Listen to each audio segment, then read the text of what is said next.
Hello, Regis Kelvin is the name, and Hearthstone is the game.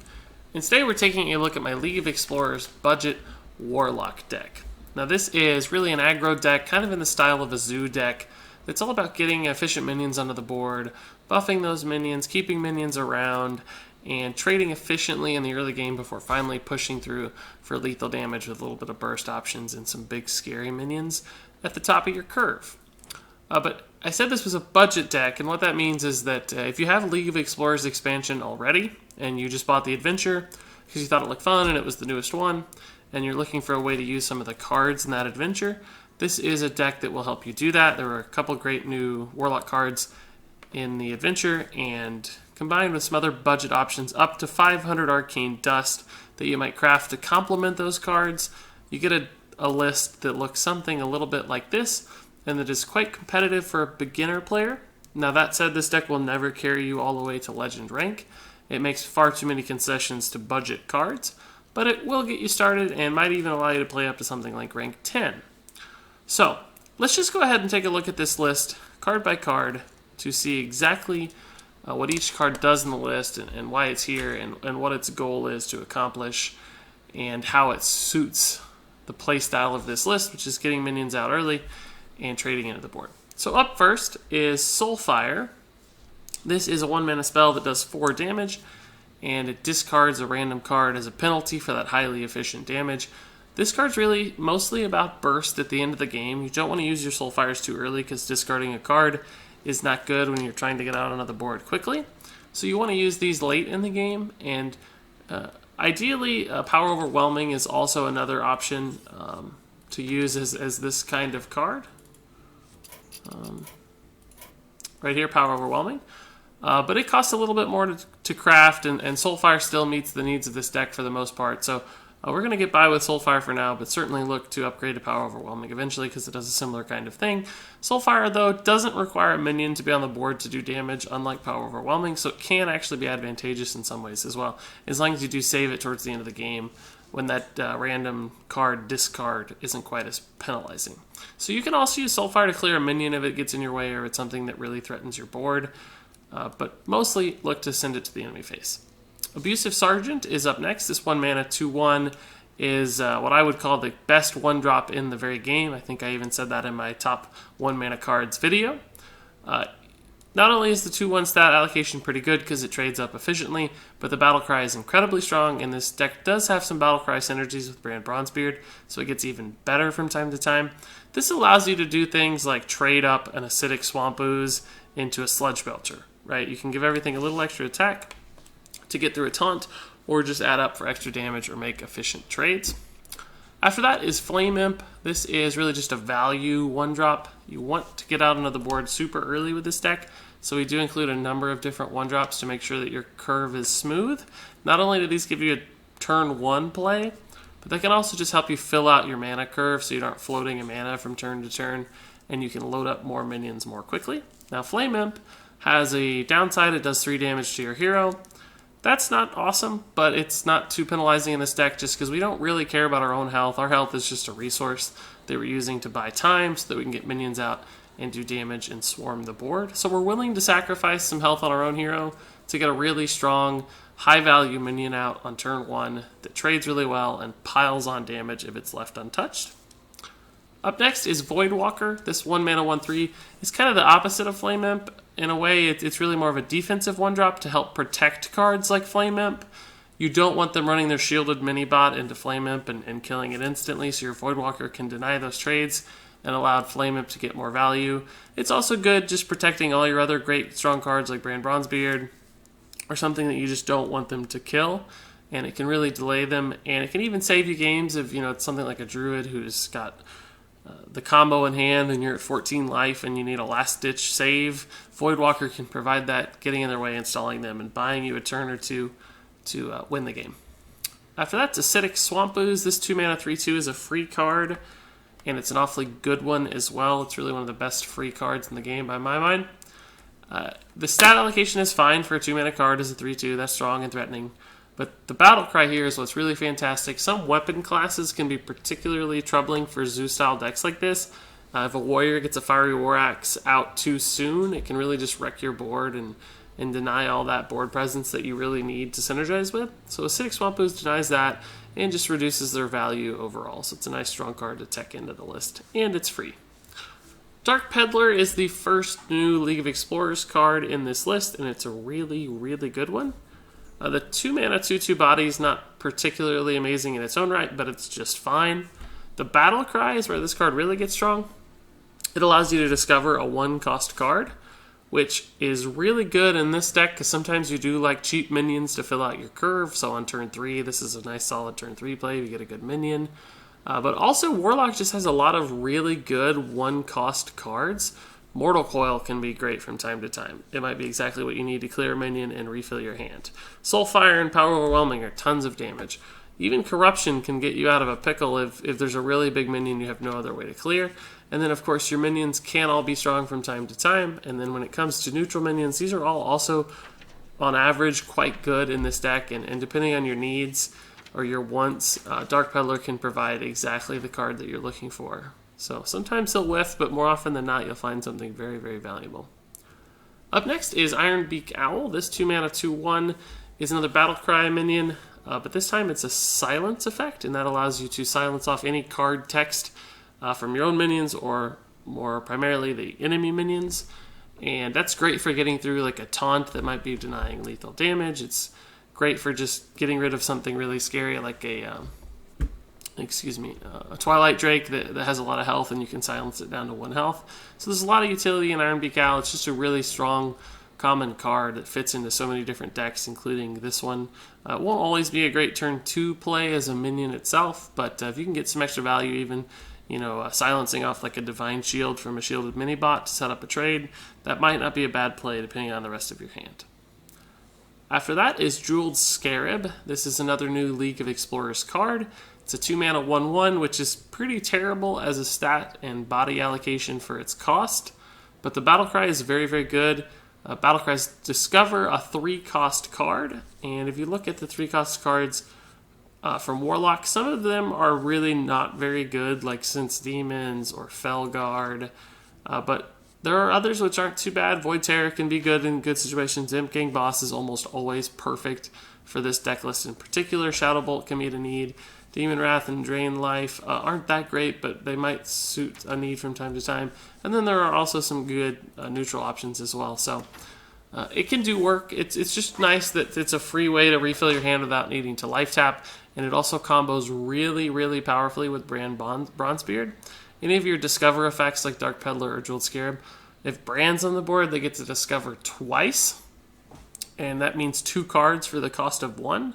Which is insanely strong. Now, Jeweled Scarab is not a card you want on turn 2, so I would never suggest keeping this in the mulligan. This is really more of a card you want on like turn 5 or turn 6, just to refill your hand and help you find maybe some extra damage or an extra body to stick on the board and stretch the game out just a little bit longer while you're looking for a win. Shadow Bolt is the next card in this list. This is the kind of deck that would really, really benefit from a card like Implosion. Deal 2 to 4 damage to a minion and summon some 1/1 imps for each damage dealt. But Implosion's a little bit expensive to craft for a beginner. So it's not going to make its way into this list just basically for budgetary reasons. I would certainly encourage you to consider this as an upgrade, particularly for Shadow Bolt, but also just maybe for a Razorfin Hunter or a Dragonlane mechanic to fit your curve. So Shadow Bolt is kind of a proxy for Implosion that's free. It's very good to be able to just kill a minion sometimes. You've got Soulfires as well, but you really want to save those for the face. So having Shadow Bolt around from time to time just makes big plays and enables you to do different things, which is always nice when you have flexibility. Up next is Brann Bronzebeard. This is yet another League of Explorers card, and it's really the most efficient and kind of impactful of the cheap legendary cards in the League of Explorers set. Sir Finley Murgleton was considered for this list and even playtested a little bit, but you really have to rely on your hero power for this deck to work well. You need to draw cards and be able to do that consistently, so when Sir Finley denies that option, it really takes the steam out of this deck. So Sir Finley got cut, but Brann surround. And not only because he's got a nice solid 2/4 body for 3 mana, but because this deck has so many different battle cries that synergize well with Brann. Basically, anytime you have Brann, you should probably have another card ready to go or even ready to play on the same turn that synergizes well. For instance, both of your Discover cards allow you to discover an extra card. Abusive Sergeant and Dark Iron Dwarf allow you to double up the damage that they provide. Shattered Sun Cleric and Defender of Argus both double up the buffs that they provide to other minions. Cards like Razorfin Hunter and Dragonlane Mechanic summon extra stuff. Frostwolf Warlord gets a double buff.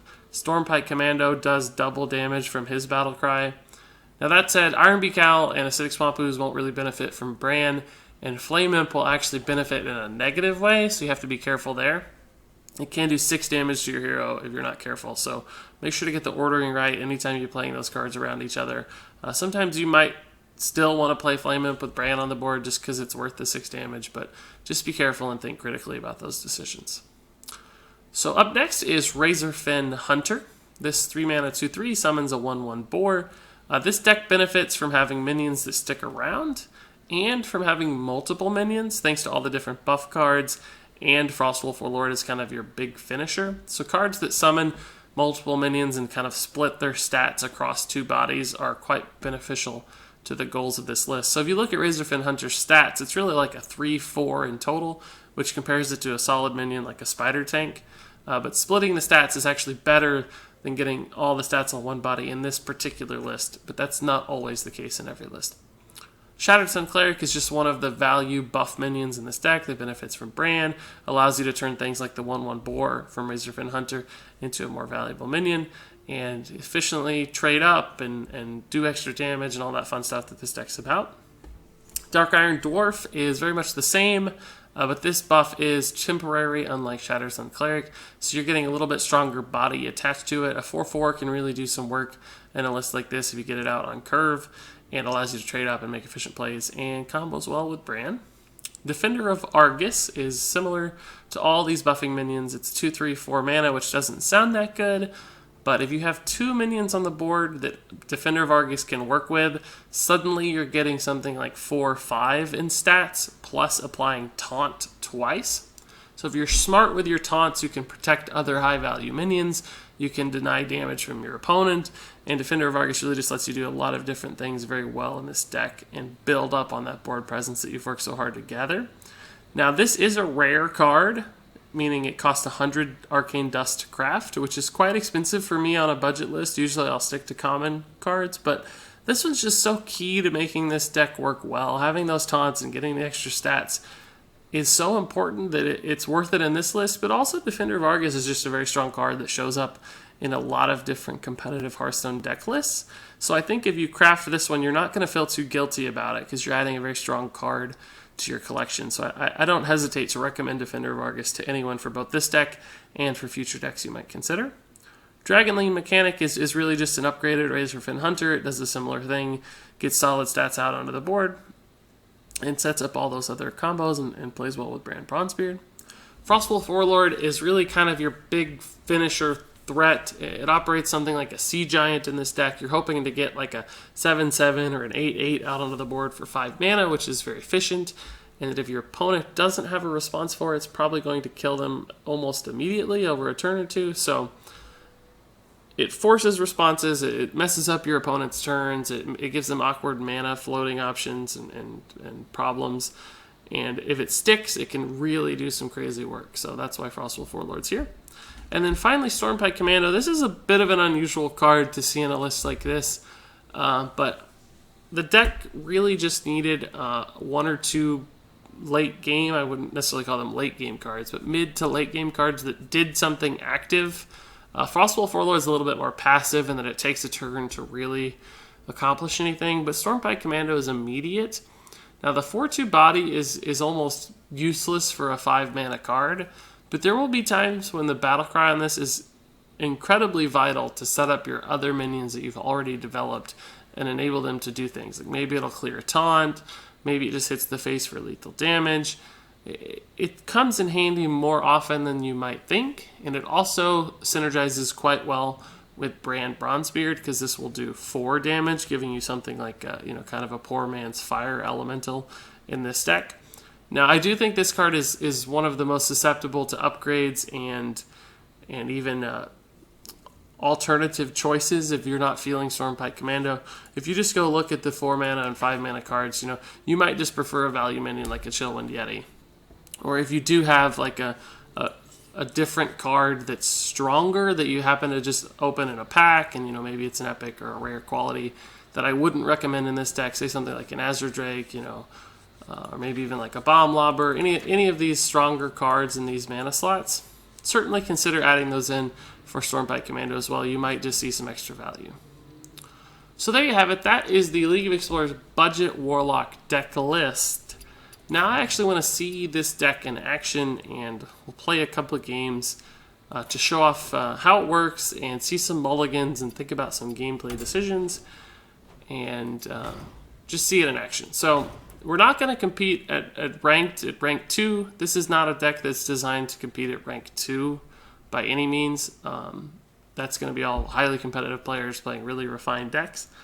So we're going to take it into casual mode and hope to simulate what you might see as a beginner player. Now that said, even casual mode for me ends up being a lot of legend card backs and high tier players playing very refined decks. So it might struggle to succeed even in casual mode, but the goal here isn't necessarily to see a win. The goal is to see how the deck operates and think about decisions and learn to play it so that it will still be successful for you at the ranks you're playing at.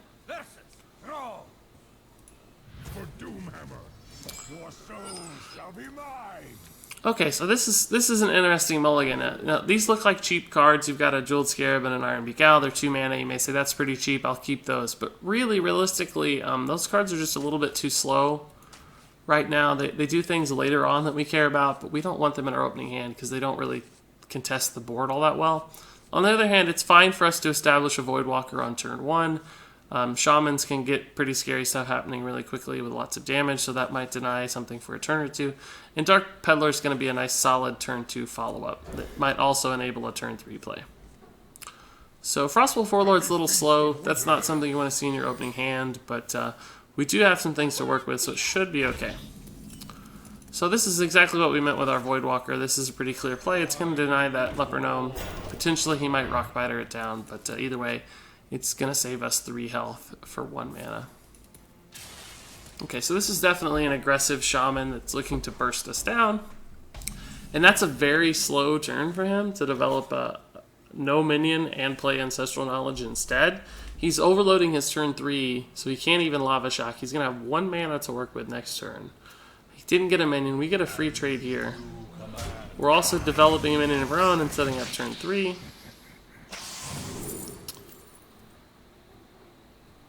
So Flame Imp normally is what I would take in this situation, but our health total is very important against an aggressive shaman like this. He's all about bursting us down as quickly as possible, so I'm a little hesitant to do 3 damage to ourselves. A Secret Keeper is really not very valuable. We have some options for following turns, like we can potentially life tap Abusive Sergeant. We have some minions. I'm actually going to take a Corruption here, just in case there's something that we can't kill, like he gets a Fell Reaver or something crazy out. This will give us some measure of recourse to deal with it. I guess he just had a very miserable hand. I really do think the Voidwalker on turn 1 there probably won us that game, just because it denied him so quickly. And we got off to a bad start and saw things spinning out of control. So I'm not sure that's the best measure of this deck's potential, but certainly having consistent early game plays is more likely to frustrate and kind of deter your opponent than not having a turn 1 or turn 2 play. So maybe we saw that early game consistency and smooth curve in action. Your soul shall be mine. I am your nightmare. Okay, so once again, this is a pretty similar story to last time. Dark Iron Dwarf's a little too slow, as is Jeweled Scarab. We really want a better, meatier 2-drop. Soulfire we probably don't need against a Warlock this early, but Voidwalker certainly looks good on turn 1. And let's see what we get. Okay, so those are a little slow, but not too bad since we have the coin. So we can actually Voidwalker coin, Razorfen into Dragonling. That is actually a smooth curve. We might adjust it depending on what we see across the board, but we have something to do.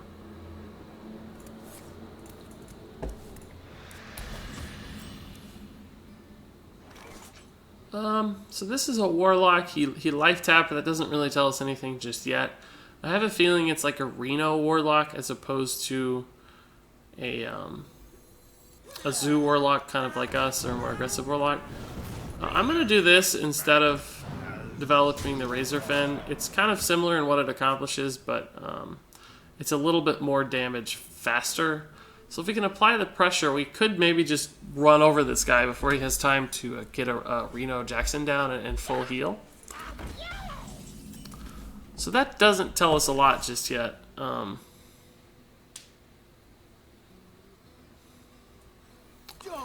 just going to continue playing on curve and going face. I don't want to hit this for him. I could have killed it, but it would have spawned him 2 1/1 imps. If you let them attack with their Imp King boss first, they can't attack with that second imp until the following turn. If we attacked it first, he would have had imps that could attack now. So you're basically enabling it to do more damage faster. So just be careful of that. That's a little unfortunate that he got our best minion there. That's pretty sad for us. Really, any of the other minions would have been just dandy, but he got our best one. So he's at 19. We have 6 damage. This can enable 7 damage. So I don't think we want to go face yet. We don't have like soul fires in hand that guarantee us an out. So I think we have to start looking to trade. That said, we have to make sure we do some efficient trading here. So this looks relatively obvious. Just because it's a nice trade out. This also looks pretty smooth. And then I think we want to go here. And much like last time, we're just going to do that, and we're going to play this on curve. I played these over here together just in case I get like a Defender Vargas, and I might want to taunt things that don't already have taunt. Or it probably doesn't matter too much in this deck, but...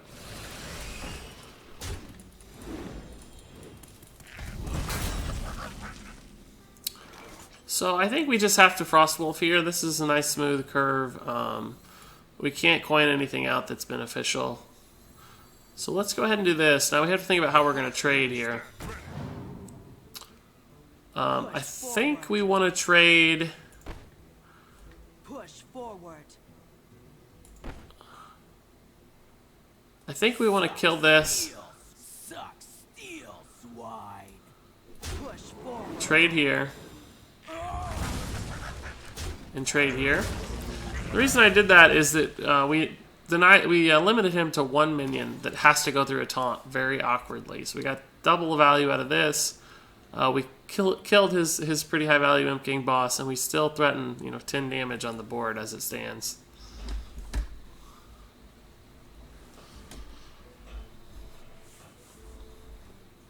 If he has an answer for this, like a Siphon Soul, life's gonna get a little tougher for us. But if he doesn't, we might be okay. He might already feel kind of pressured to play a Reno Jackson, since there's the Siphon Soul. So that's a little tougher.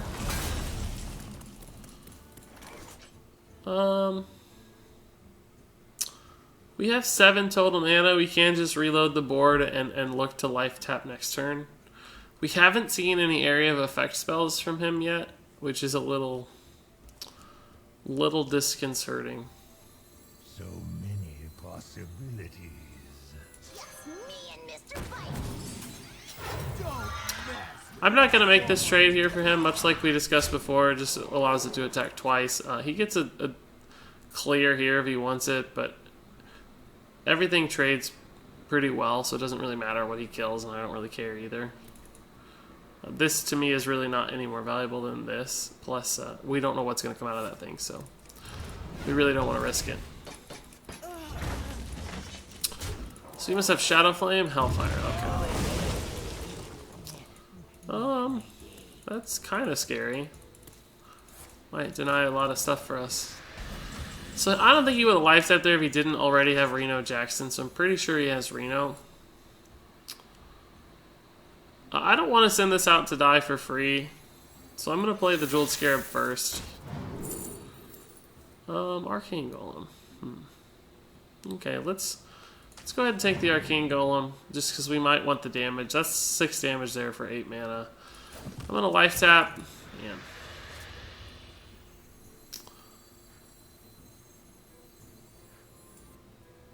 I think I have to sit on this for now. I think the game is spiraling a little bit out of control because he's going to have a Reno Jackson soon. I didn't want to play this because we give him a little extra mana and it gets killed by this. We might be able to deny this and kill something less valuable from it. I would expect a life tap Reno Jackson to come down here. And that puts us in a pretty tough spot. Molten Giant Reno Jackson is also pretty tough.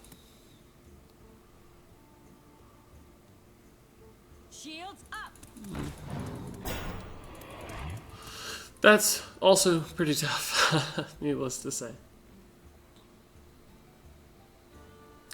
So as it stands right now, we can't actually kill that.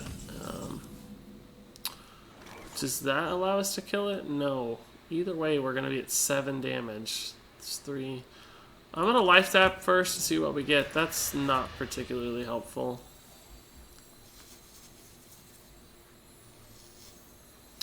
Just going to play on curve and get minions out. We're going to do damage here while we can in case he kills it, you know, so. He's got some options. We might be able to kill this thing next turn. That's going to be an antique heal bot. Let's follow this up and deny us, yeah. That's a lot of heals. So we're not designed to contest in the late game as much as he is. So this is going to get tough for us pretty soon. We're going to open with this. We're probably going to end up Storm Piking that, but Mortal Coil here would have been pretty good. These are all awful. I'm going to take the Corruption again, much like I did last time. He has 5 damage after we kill this. Okay. So he can clear both of these. We have a mountain to climb and not a lot of resources to do it.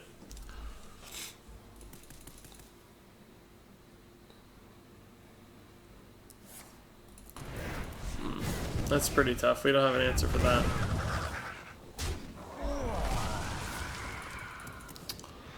It's 5, 6, 7, 8, 9 damage on board. My shield for Argus. Oh my goodness. That puts us at lethal. Soulfire doesn't help much, does it? No. We can maybe keep ourselves alive. I doubt it though.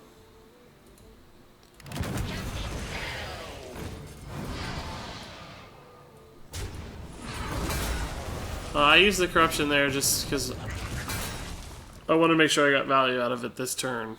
He has 4, 5, 6 damage. We're technically alive, but there's no chance that we're going to win this game. This would be a concede point typically, but I do want to play it out. Just see our outs and see what we get.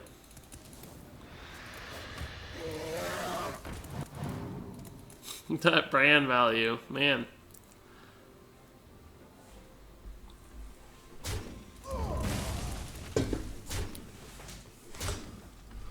So we theoretically are dead this turn no matter what, which enables a life tap, which is nice.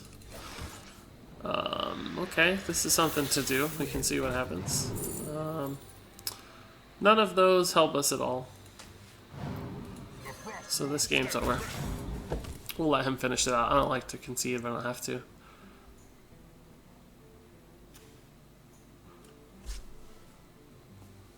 So this game really was lost on the back of that Hellfire. And he had the nice answers with the Molten Giant Taunt and the double Healbot Brann play. Really just shut it out. Reno Lock is a very difficult deck for us to beat with this deck. They just have too much AoE, way too much recovery. It's very, very challenging. So let's play at least one more game. Maybe match up against an aggressive deck again, or just see some different things. I'd also like to catch Brann Bronzebeard in action at least once, since he is so powerful, as you saw in that last game. Okay, so we have a mage. I have a feeling this is going to be a freeze mage, but I really don't know. Okay, so we're fine with actually keeping all three of these. Just, there's a lot of mana flexibility here. It guarantees we're going to get off to a pretty smooth start.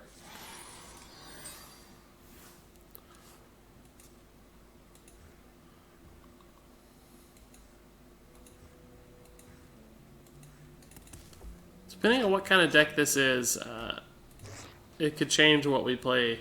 I don't think we're going to get an indication, though, before we have to make that decision. So I'm going to go ahead and play the Flame Imp.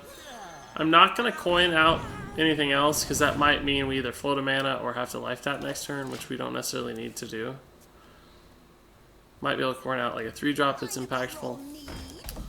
So far this still looks like Freeze Mage. Just going to play these on curve and go face. We don't need a trade there. He's going to have to run that in. I admittedly have not played this deck against Freeze Mage, but if he gets off to a good quick start, we might be in trouble.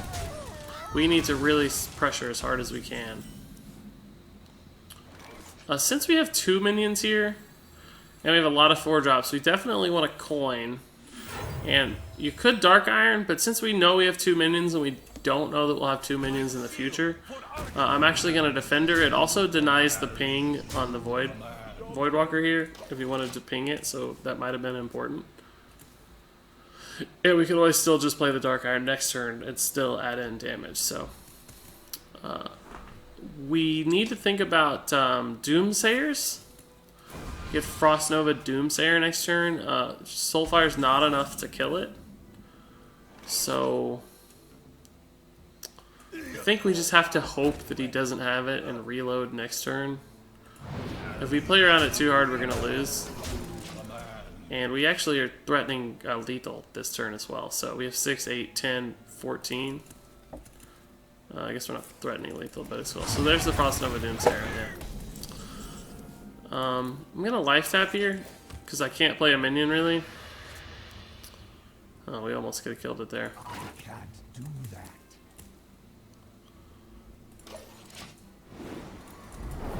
That's pretty tough. That's pretty tough, because now he's in Blizzard and Flame Strike range too, so we might have trouble building a board back up at this point.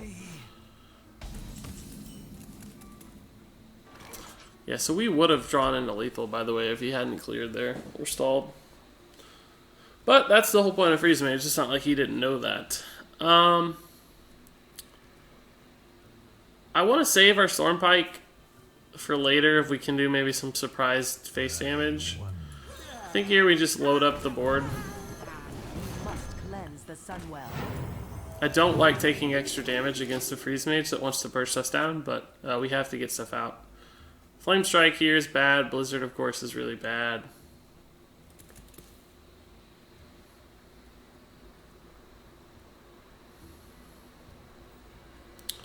We have 10 damage. We actually threaten either lethal or popping the block yet again next turn, but not now.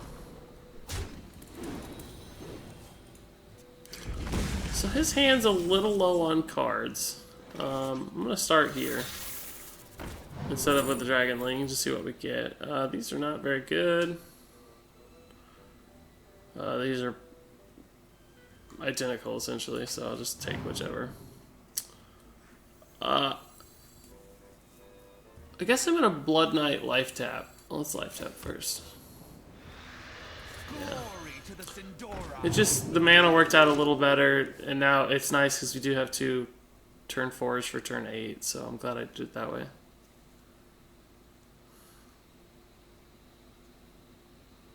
Another torch.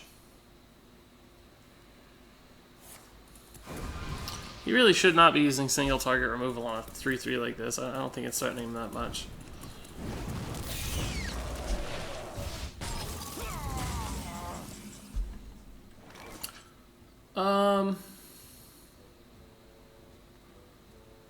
I'd prefer to save the Dark Iron for when something is on the board, so I think I'm going to Dark Peddler first. Voodoo Doctor is actually quite good. Heals are important. I'm going to save this for next turn just in case the Alex draws me. Life tapping's risky, but I have to have minions. I just have to count that I'm not dead. We have 6 on board, plus for turn 10 we have 8 damage among these 3 minions. So we're not there yet, but we're getting there. Brann Bronzebeard would be a pretty sick draw here. Oh, Brann. Okay, can we pop his ice block?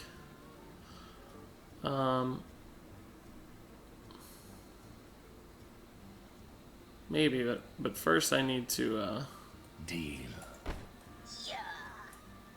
see if it's ice blocker.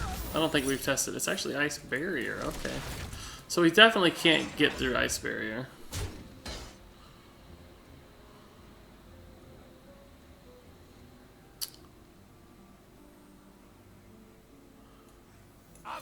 We have to kill this just because it represents 5 damage to the face primarily is the issue.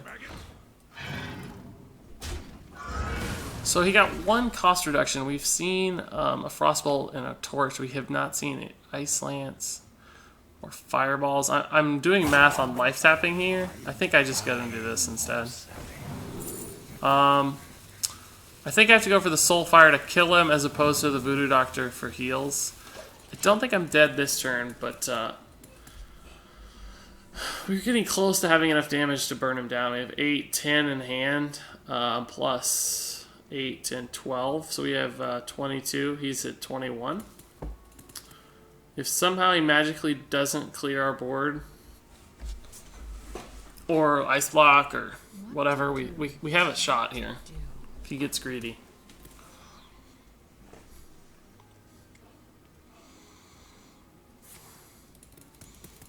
So, like I said, if he doesn't clear our board, we have a shot here.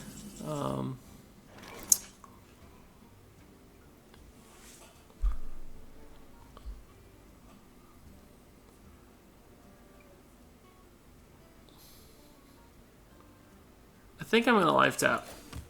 I have to get... I'm glad I did too. I have to get valuable minions out, and I need to save the Dark Iron in this for more important stuff. We could be dead, just Fireball, Fireball, Frostbolt. I put us in a very scary range, but... okay.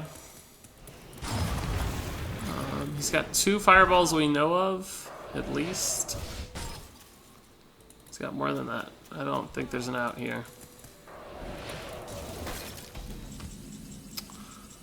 Yeah, I think we're just cooked. We can kill Antonidas, heal, I guess. That's our literally only out. Yeah, I think that's our only play. So I have to heal first. I have to play this next. Double Soulfire, I can't. Man. That's the game. The 50-50 to kill Antonidas cost us. I think we were probably dead anyway, but it's pretty sad. If I didn't play these first, we were dead for sure, because we either have to have enough damage to kill him, and we had to heal, or we were just dead to board. Or dead to hand.